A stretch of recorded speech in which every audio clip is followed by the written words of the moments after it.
Hello YouTube, Budget Nerd here again. Check this thing out. It's a multifunction cable tester for cabling and networking. It's the Noyafa NF8601. It's one of the better budget options out there, or is it? In this video we are going to unbox it and see if it's any good.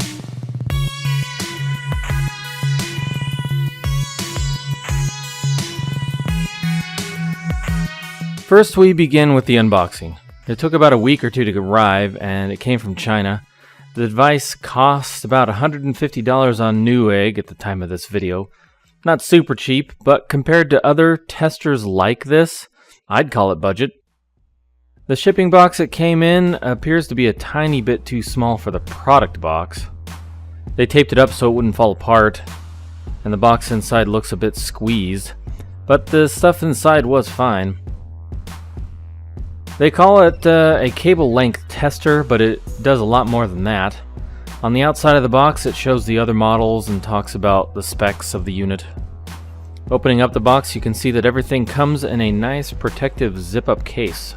So here's what's inside. First, the manual. It's pretty fun to read actually, we'll touch on that later.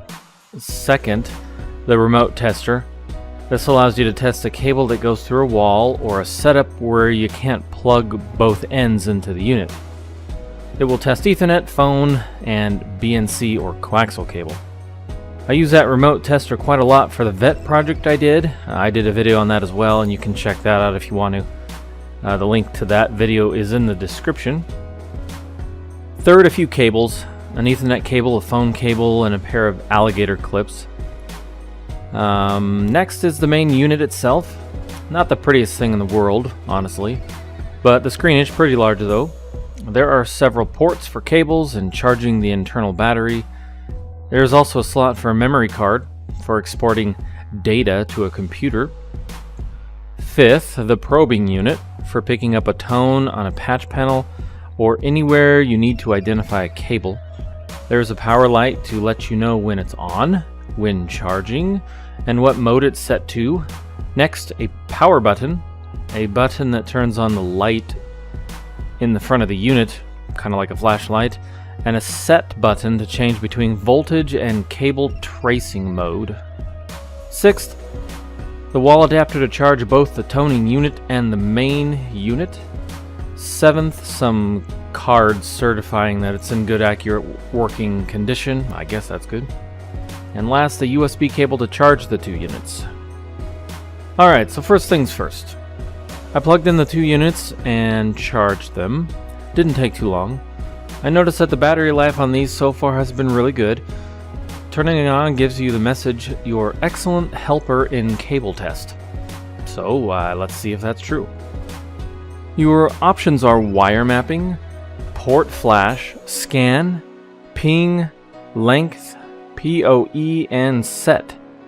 I'll explain these and show you how to do each one quickly, as the manual is helpful but sometimes hilariously hard to understand, such as this page found in the manual.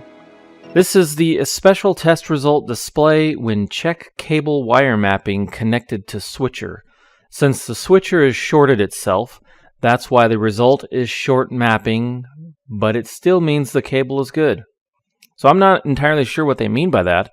I tried to read the whole section for some context, but it didn't help.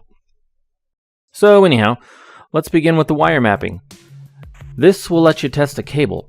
If you think an Ethernet cable is bad, you can connect an Ethernet cable to the RJ45 scan port and the RJ45 main port on the unit. Then select mapping on the device. Select Cat5e or 5 unless you are using Cat6. I'm not really sure if this matters or not for the device. Then click Start. Here are the results. Since we have both ends of the Ethernet cable plugged into the unit, it will come back as a local result. If we had used the remote tester, it would say remote. Below is a wire map of the cable or connection we tested. 1 to 1, 2 to 2, and so on means it's wired correctly. Anything else means it's wired differently, which may not necessarily be a bad thing if you're testing a crossover cable, for example. This is an awesome feature, and I use this feature most often when testing cables that have been ran and terminated. at patch panels or keystones. So second is port flash. This will help you test and identify a specific cable among many. You'd hook up the Ethernet cable you're trying to locate on a router or a switch, for example, to the PoE ping port on the device, then select port flash. The little red circle will flash when it sends test data, and the port light on the router or switch, if equipped, will flash at the same time, as you can see here. Now you'll know which port on the switch or router the cable is plugged into. Thirdly, we have scan.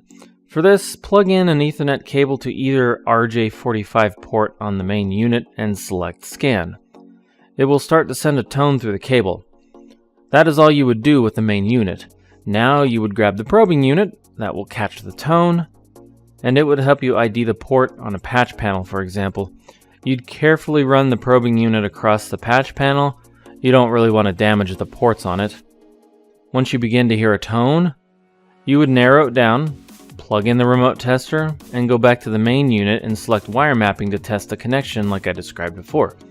The wire mapping would then let you know if that is the port and if it's wired correctly. So fourth, we have ping. This will allow you to ping a device on the network. You'd want to plug in a cable to the PoE ping port on the main unit and the other end into the desired network, and then enter the IP of the device you want to ping. This is good for testing the network performance, device connectivity, etc. I'm not sure if I would use this too often, but it's a good feature to have. Fifth, we have length. This will let you test the length of a cable. You can calibrate it as well to make it more accurate. Just plug in a cable you know the length of, select length, then calibrate, adjust it to what you know the length is, save the calibration and then load it, and then test the results. Once you do, they'll be even more accurate. After some calibration and figuring the thing out, it turned out to be accurate enough. Also worth noting that you only plug one end into the main jack of the unit, and the other end of the cable you don't plug into anything, it just hangs there. Also, it does show the length of each wire or pair within the Ethernet cable, but they were always the same, so in practice, it might only just give you the overall cable length. Sixth, we have PoE.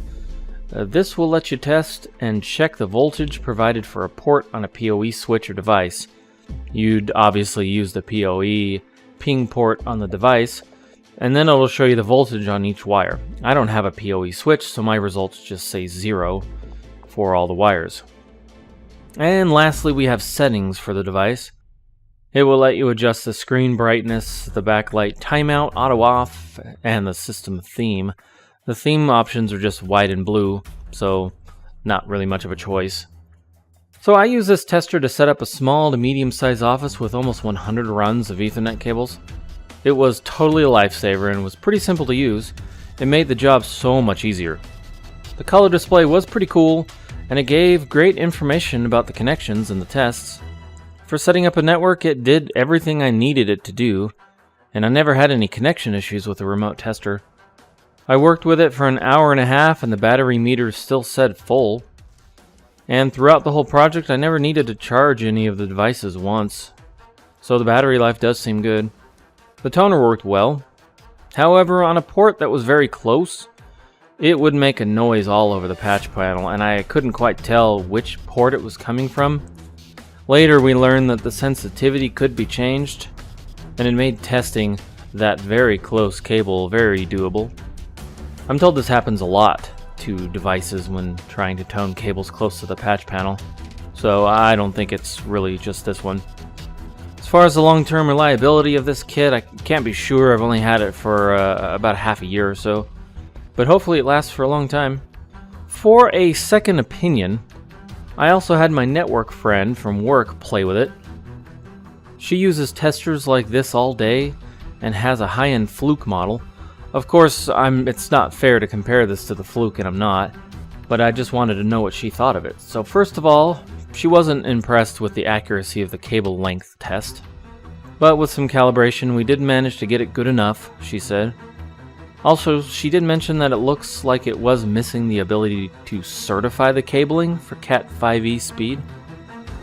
That sort of thing is important to her, as she is delivering completed jobs to users all day and needs to be able to certify them. She also then proceeded to show me a few features on her Fluke that she noted this unit didn't have, like gathering the speed of the port it was connected to and other basic info like that. She did, however, like the large bright screen, and she said the bang for the buck was awesome. In the end, she said it's not really for a major installer or large business, but for small stuff or home use, it would be great. So, there you have it. Maybe not a ton of fancy features, but certainly enough for the basic, small to medium project. Might also not always be the best option for a huge company that uses these sort of things all day, every day, but for home use, it would be great. On a budget and for what I've used it for, it's been very helpful. So, would something like this work for you? Do you have a budget option that's better than this? Let me know in the comments. Thanks for watching.